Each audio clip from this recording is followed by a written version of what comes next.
How to log in Hotmail in PC or laptop.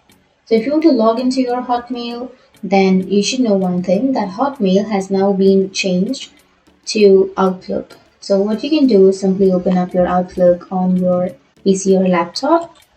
And now you need to enter your email address on the first blank, which is asking you to enter the email address. So simply choose the email address and then click on connect. And once you click on connect, now it will take you to the Google sign in. So enter your email or your phone number and then click on next. And then you need to enter your password of your Google account. So enter your password, and once you enter your password, click on next.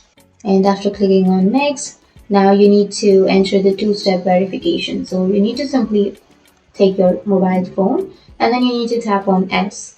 And once you tap on yes, it's me, then it will log you into your account. Click on allow, and that's it. Now you can click on done, and that's it. That's how you add your account. Now you've been added your account successfully, and you can also add another email address if you would like to. But if you don't want to add, then click on done, and that's it. That's how you log into your Outlook.